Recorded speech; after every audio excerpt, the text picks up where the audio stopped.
Hi friends, I am Kirti and welcome to my channel. इस video में जैसा कि आप लोग देख ही रहे होंगे थंबनेल में कि अनलॉक 4 जो 1 सितंबर से अब शुरू हो रहा है, तो अब अनलॉक 4 पे क्या क्या खुल रहा है और क्या क्या सब चीज़ें वो जानेंगे जो कि आप लोगों के लिए बहुत ज़रूरी है।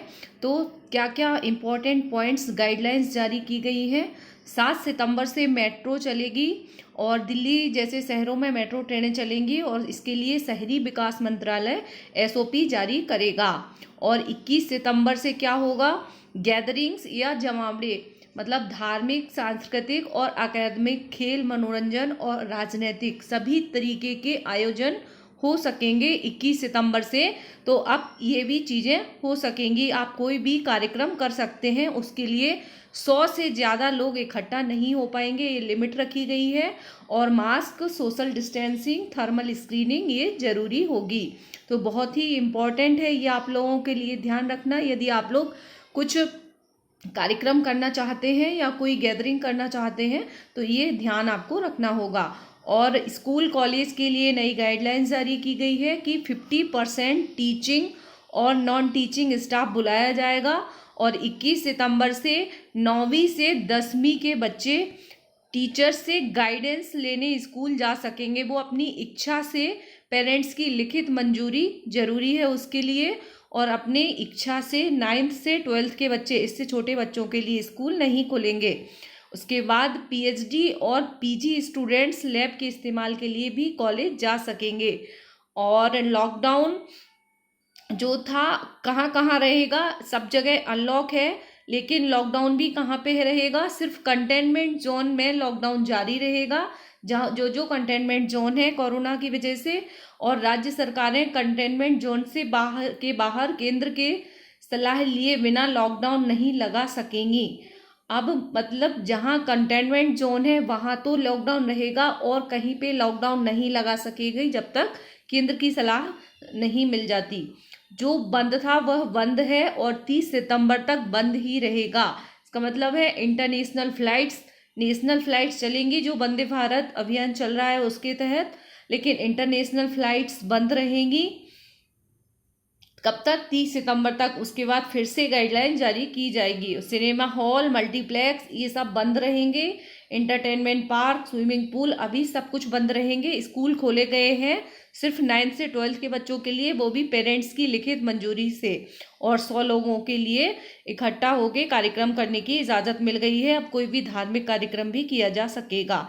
आशा करती हूँ ये सब कुछ आप लोगों को समझ में आ गया होगा और ये बहुत ही इम्पोर्टेंट है। लेकिन साथ ही साथ एक और, तो आप ये अनलॉक हो गया है और आप लोग देख ही रहे हैं कि एक दिन में 70 से 75,000, 77,000 ऐसे पर डे कोरोना के केसेस इंडिया में आ रहे हैं। तो पहले की अपेक्षा अब बहुत ज़्यादा केसेस हैं।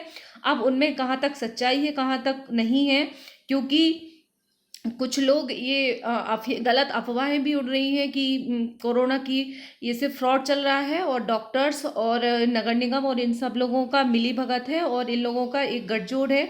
और पैसे क्योंकि कोरोना के पॉजिटिव मरीजों के नाम से WHO ने सैंक्शन किए हैं, तो पर डे जितने ज़्यादा निकालेंगे और जितने ज़्यादा सही करेंगे उसके हिसाब से इन लोगों की आपस में मिली भगत है। तो इसमें कितनी सच्चाई है उसके बारे में कहना मुश्किल है, क्योंकि कोई आवाज़ नहीं उठा रहा है। हालांकि प्रैक्टिकली ये ऐसे एग्जाम्पल बहुत सामने आ रहे हैं, मेरे खुद के ही पर्सनली रिलेटिव्स में भी, और कई ऐसे सामने आए हैं कि जहाँ पे गवर्नमेंट की जो रिपोर्ट है वो पॉजिटिव बताई जा रही है और यदि आप प्राइवेट में करवा रहे हो तो वो निगेटिव आ रही है। और साथ ही साथ कई जगह अब कौन सी स्थिति सही है कौन सी नहीं, आप लोग कमेंट करके ज़रूर बताइए कि आपको क्या लगता है, क्या सही है और क्या होना चाहिए। क्या ये जो चल रहा है ये गोरख धंधा ये सही है या नहीं, और यदि सही है तो इसके खिलाफ आवाज़ उठानी चाहिए सब लोगों को मिलके, तभी ये बंद होगा। और इस तरह से, और यदि नहीं है, ये गोरख धंधा नहीं है और सब लोग, हम लोग अवेयर होके ऐसे नहीं बैठ सकते हैं, क्योंकि यदि नहीं होता है,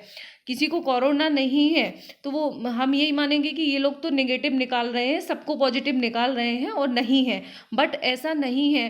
कई बार ऐसा अभी आप इंदौर का एग्जाम्पल लेंगे तो आप लोगों ने न्यूज़ में सुना ही होगा कि जो एक लैब है यहाँ की, बहुत ही अच्छी और बड़ी लैब है, प्राइवेट लैब है, वहाँ के लोग भी मतलब प्राइवेट पे भी भरोसा नहीं कर सकते। एक तरफ तो सरकार वाले पे भी भरोसा नहीं है और प्राइवेट लैब पे भी फ्रॉड कई हुए हैं, वहाँ पे भी नेगेटिव जो पेशेंट हैं उनको पॉजिटिव बता के और पैसे लूटे जा रहे हैं। तो किसमें कितनी सच्चाई है, इसलिए सतर्क रहिए, सावधान रहिए और अपने घर में जो भी आप कर सकते हैं, जो आपको प्रिकॉशंस लेना है, सोशल डिस्टेंसिंग, मास्क, ये सब कुछ आके घर में अपना पूरा जो सैनिटाइजेशन का अपन ध्यान रख रहे हैं, सब कुछ पूरे एज इट इज़ फॉलो करना है। भले ही अनलॉक हो गया है, लेकिन हमें अपनी सेफ्टी सबसे बड़ी है। और WHO की भी एक रिपोर्ट सामने आई है जिसमें ये कहा जा रहा है कि आगे आने वाले दो महीनों में करीब 30 करोड़, अभी तो 30 लाख ही 35 लाख ही पहुंचा है, पर 30 करोड़ लोगों की संक्रमित होने की संभावना है। तो ये ग्राफ सबसे ऊपर जा सकता है अभी तक का,